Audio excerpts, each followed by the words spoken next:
آقا بنده موشکاف بودم، اما حالا تو بحبوحه زهرخوران عظما زهرشناس هم شدم.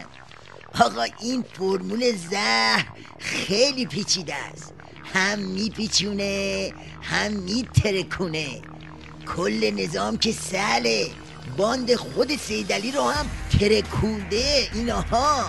غربی ها در مذاکرات به طرفهای ایرانی اعلام کردند تحریم ها را 20 سال بعد از امضای سند ژنو لغو خواهند کرد.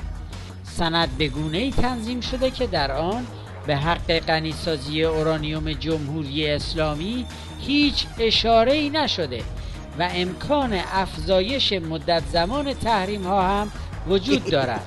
ببینید این زهر چه بلایی بر سر سیدعلی خمار رو برده که باعث شده این نوچه های مادرزادش هم دوم در بیارن و زیرا به مذاکره رو هم بزنن. بعد اون وقت سیدعلی مجبوره یه جونوری در ابعاد خرچنگ نظامو بفرسته تو جمعه بازار تا اینجوری به نوچه های رم کرده نظام دهنه بزنه. فرهنگ مقاومت در عرصه سیاسی با فرهنگ مذاکره در تعارض نیست. اگر مذاکرات سیاسی عزتمندانه باشد، خود جلوه‌ای از فرهنگ مقاومته. کسانی نیان فرهنگ مقاومت رو در تعارض با فرهنگ مذاکره قرار بدن. اینو تقویت کننده همه. به پای و نچای با این مقاومتت. تو این سالیان آخوندا کلمه مقاومت رو به هر رنگی در آوردن، اما رنگ زرد زهرمال دیگه خیلی جدیده. یارو سینه خیز رفته پای مذاکره، بعد اسمشو گذاشته مقاومت. خب بقیهش مشکل سوریه مشکل پیچیده ای نیست، نه کنفرانس میخواد نه نشست میخواد. شما سلاحتون را برای تروریست ها نفرستید، مردم سوریه خودشون بیان پا صندوق های رأی سرنوشتشون را رقم بزنن، چه موافقان دولت چه مخالفان دولت. این حرف عقلایی منطقی دنیا پسند هست. بابا اون از جام زهر اتمی، اینم از زهرخوری تو سوریه. مخالفان بیان و صندوق رأی و نمیدونم اینو اونو دیگه چی؟ عمق استراتژیک چی شد پس؟ تو که اینو بگی بعد قاسم سلیمانی چی بگه؟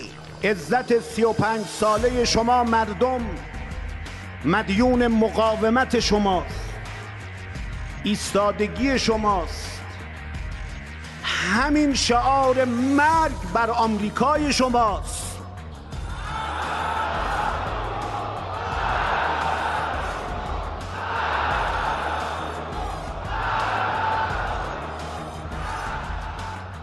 همچی عزت مزت کرد که ما گفتیم الان میخواد موشک شیخ هوا کنه. آخرش چی شد؟ هیچی. فیل عزت ولایت موش شعار مرگ بر آمریکا زایی.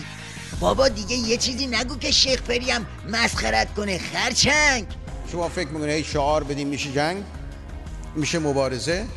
قدرت ملی رو باید بالا ببریم. قدرت ملی اول وحدت ملی است.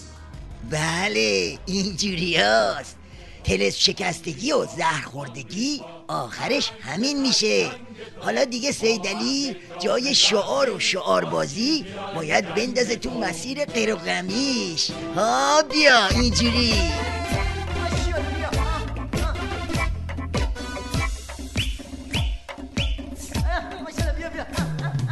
آمریکا تنگ ز تک زنگ تو، عظما باید برقصه با ریتم آهنگ تو. آمریکا تنگ ز تک زنگ تو، ما اهل جام زهرین باز چی بیان جنگ تو. ای که با زنگ موبایل خواستی به ما حال بدی، عزمای پرکنده رو خواستی پر و پال بدی. واسه آقا سیدعلی درد خماری بده، چی میشه به این گدا قد یه مسقال بدی؟ روحانی زیر عبا شلوارک داره، جای گلاب سیدعلی عطرای چارلی داره. تحریم و بردارمون ما تو کار نرمشیم، زهر رو بریز میخوریم جون باراک اهلشیم، جون باراک اهلشیم.